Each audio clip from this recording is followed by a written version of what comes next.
अस्सलाम वालेकुम जी, कैसे हैं आप सब? मैं ठीक, शुक्र अल्हम्दुलिल्लाह। दुआ करती हूँ आप भी माशाल्लाह ठीक ठाक रहें, खुश रहें। चलें जी, अज खुशी खुशी वीडियो का आगाज़ करते हैं। खुशी खुशी तो मैं रोज़ ही कर रही हूँ, ज़रा मैंने होर डबल खुशी कर लो। हुआ कुछ यूँ कि हमारी मशीन ना मैंने बुक करवाई थी ऑनलाइन, लुकमान ने करवाई थी, तो वो बेचारे ना हमारे जो बेल है ना वो बच्चों ने बंद कर दी थी। परसों की बात है। अफान जो बार बार बाहर नहीं जाना चाह रहा था, लेकिन उसके दोस्त ने बार बार बेल देते थे और अंदर से ना लुकमान ने या मिशाल ने ना वो बेल को ना बंद कर दिया कि वो बार बार ना बच्चे तंग नहीं करें। सानू पता नहीं, से बेचारे अद्धा घंटा ना हम बैठे हुए हैं, सो भी ठक ठक की आवाज़ आ रही है। तो मुझे कह रहे कौन है, मैंने कहा ऊपर लुकमान है, वाशरूम में लगता है गया है। बाद में मैं किचन में आई तो बेचारे ना फिर ठक ठक की आवाज़ आई। मैं बाहर देखो खड़े कहते हम तो आधा घंटा हो गया खड़े। मैं क्या हाय बेचारे पहले भी ठक ठक यही करन दे। मैंने जल्दी से बेल खोली और सॉरी वगैरह बोला। तो खैर हमारी मशीन जो है ना, मेरी पुरानी वाली मशीन, वो इनको मैंने अंदर ही लिख दी थी कि चुको के ले जान, इन्ना कौन चुके कि हम बाहर रखे। तो नई वाली लगा दे, बाकी सारा सेट सूट यही करके जाएं, क्योंकि मुझे पता है मशीन है, ये लगा भी लेते हैं, मेरे मियाँ कर भी लेते हैं, लेकिन इतना टाइम नहीं होता कि मैं अब ला के तो भाई इनका वेट करूँ, इनके तरले शरले करूँ कि लगा दे। और इन्होंने थोड़ा काम करना है, मेरे को बहुता कराना से फड़ा दे वो फड़ा दे। तो यहाँ पे ना मोहतरमा फरमा रही है कि बड़ा ही खलारा पिया वे, तुसी वेखो की हाल है किचन का, क्योंकि अंदर से सिंक से भी सारी चीज़ बाहर निकाली थी उन्होंने, मशीन के पाइप वगैरह सेट करने, बर्तन नाश्ते के वाश करने लगी थी तो बाद में ठक ठक हो गई ना। तो मैं बड़ी हैप्पी, मैं क्या आज के बर्तन नहीं धोने पैने, खुद ही आएंगे मशीन लगाए। तो अब वो चला के गए हैं, मुझे समझा गए हैं। अब मैं ना इसकी चीज़ें लेने जा रही हूँ, फिर वापस आके दोबारा बर्तन वगैरह लगाते हैं अंदर। जा रही हूँ मशीन की ना गोलियाँ लेने, टैबलेट जो होती है ना जिसके साथ बर्तन धोती है, उसके अंदर सारी शपूली डालनी है, नमक डालना है, वो सारा मैं लेने जा रही हूँ। मुझे मैं एक ही कंपनी यूज़ करूँ और सब एक ही कंपनी की चीज़ें डालूँ, अलग अलग पाग ना ला दा मशीन ना जल्दी ख़राब करके बह जानी आ। जिथे गए जी मार्केट गए उही चुक लिया, इंज नहीं हुण मैं करना। असी बच्चों वांगू करीदी कोई चीज़ आ जाए ना, फिर उन्होंने एडे प्यार ना यूज़ करना है कुछ महीने बाद भुल जाईदा। हाँ असी तो यह प्लैन किया, असी तो इंज सोचा सी, लेकिन उही शुरू च चीज़ लै वो जंज निक्के होंदे हड्डी वाली जुत्ती लै नहीं तो मंजी ते चढ़ के चलना कि जुत्ती ना गंदी हो जाए। हद मुक्की पई साडा वो हिसाब है कि चीज़ नवीं लै और फिर बड़े प्यार नाल कुछ महीने यूज़ करनी, बाद च ओह् चीज़ कित्थे ते असी कित्थे। लेकिन हुण मैं अपने उन्हें वादा किया, क्योंकि जेह्ड़ा मैं टाइम कड्ढेआ ना भांडे धो के, एह् मेरे कोल धुप्पदे भांडे, एह्दा ते मैं कुछ ठप्प के ही आना। इक्को ही हुण दवाइयां शवाइयां पानियां न इक्को ही कंपनी दियां, एक कंपनी नूं लुटा के आने ने पैसे। चलो रोज़मान चलने। चले जी मैं आ गई रोज़मान में। मैंने कहा चलो नई मशीन है तो इब्तदा भी नवी चीज़ें ना करने। मेरे पास चीज़ें पड़ी, टैबलेट भी पड़ी थी, सारी चीज़ें पड़ी थी, नमक भी नहीं था, लेकिन नमक होता भी तो मैंने नहीं डालना था। मैंने सोच लिया, मैंने कहा इस दफ़ा मैंने अपने आप को ना पक्का रखना है, एक कंपनी की चीज़ यूज़ करनी है। चीज़ां खराब हो जाती, कुछ असी आप भी बड़े माठे हैं, सुस्ती हो जाते हैं कि जी मार्केट जाओ उतों ही चुक लो वो चीज़। तो बाद ऐसी कंपनी होती है कि वो सिर्फ मखसूस दुकानों से मिलती है, जैसे DM से या रोज़मान से वो चीज़ें मिलती हैं। तो इसलिए मैंने कहा नहीं, रोज़मान तो मेरे पास है, हमें बस सुस्ती कर दे दी है। यहाँ पे मैं ना टैबलेट वगैरह देख रही थी। कल मैंने ना इंस्टाग्राम पे एक स्टोरी देखी कि जो सिरप होते हैं ना बच्चों के, ज़ाफ्ट होते हैं खांसी के, तो सेम जो है ना कंपनी वही रोज़मान से 3 यूरो का, ये 2.5 का था। और अगर आप वही मेडिकल स्टोर पे जाते ना वो 5-6 यूरो का था। तो वो मैं ढूंढ रही थी कि ऐसी चीज़ें मैं घर में जाकर रखूँ, एमरजेंसी में एम ही इन्ने पैसे ला छड़ी दें, क्योंकि अगर वीकेंड में बच्चे को कुछ हो जाए ना, फिर वो लाजमी बात है डॉक्टर के पास कौन जाए, कौन इंतज़ार करे। तो वो मैं देख रही थी, तो यहाँ से ये देखें जी फिनिश वाली मैं ब्रांड चूज़ की है, इसी की मैंने तीनों चीज़ें उठानी है। और मैं बड़ी हैप्पी हूँ कि इनको मैं जाके ना सेटमेंट करूँगी, और जरा किचन में छड़ के ना भरिया तो उसको मैं साफ़ सुथरा करूँ। मेरे बर्तन जो ना माशाल्लाह माशाल्लाह, बर्तन की जितनी रौनक होती है ना किचन च। मशीन ख़राब थी, मेरा किचन साफ़ होता ही नहीं था, ऐसे लगता था जैसे हर वक्त खलारा ही पड़ा रहता है। बेशक मैं हाथ के साथ धोती थी, फिर सुखाती थी। ज़ाहिर बात है मेरा होता है किचन साफ़, बिल्कुल बाहर कोई चीज़ ना पड़ी हो। जैसे वो बर्तन धोने हैं उनको फिर मैंने वेट करना होता था वो सूखें, फिर मैं उनको अंदर रखूँ।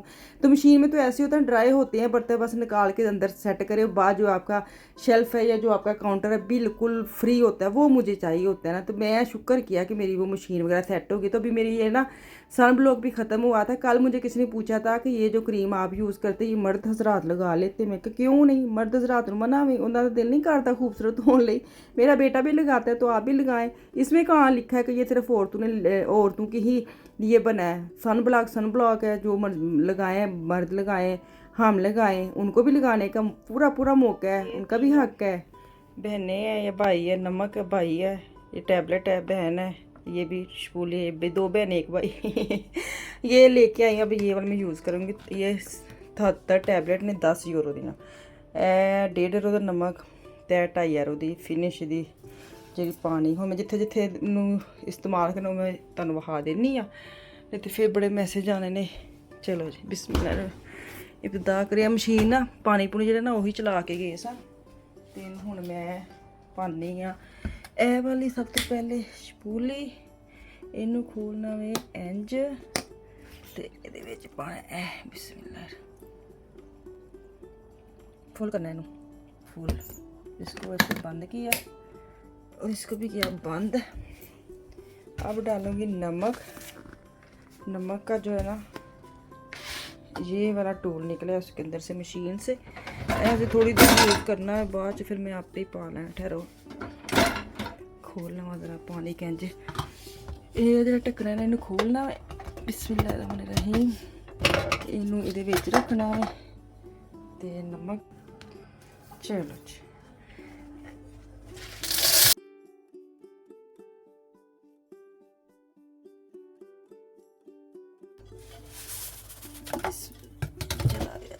इन्हू वापस करांगे बंद, इन्हों कढ़ांगे बाहर। चलो जी टैबलेट इत्थे जांदी है जी गोली, ते इन्हू करांगे बंद। बिस्मिल्लाहिर्रहमानिर्रहीम करके चलाने आ। जंज मैनू कह के गया से इनू स्टार्ट करना है, इत्थे टाइम सैट करना है। जैसे मैंने समझा के गया ना सारा भूल गई। फिर मैं कॉपी निकाली, फिर 1 घंटे फिर मशीन लगाई है। तो अभी ना मैंने कोफ्ते मेरे फ्रीज़ हुए पड़े तो उस दिन के मैंने उनको निकाल के थोड़ा सा ना माइक्रोवेव किया और मैंने आज फ्राई किया। मैंने एयर फ्राई में नहीं किया, मुझे किसी ने लिखा था एयर फ्राई में करने से ना ड्राई हो जाते हैं कोफ्ते। तो आप अगर थोड़ा थोड़ा ऑयल ऊपर लगा के अंदर डालेंगे ना एयर फ्राई में, फिर वो नहीं होते सख्त, या नहीं वो क्या कहते हैं उसको, ड्राई नहीं होते ना।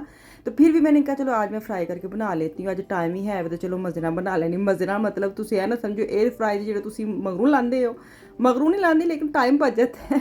तो अभी मैं मसाला जो है ना अदरक लहसुन टमाटर इनको मैंने हल्का सा पानी डाल के पहले ही मैंने इसको पकाया, फिर इनका ग्राइंड किया।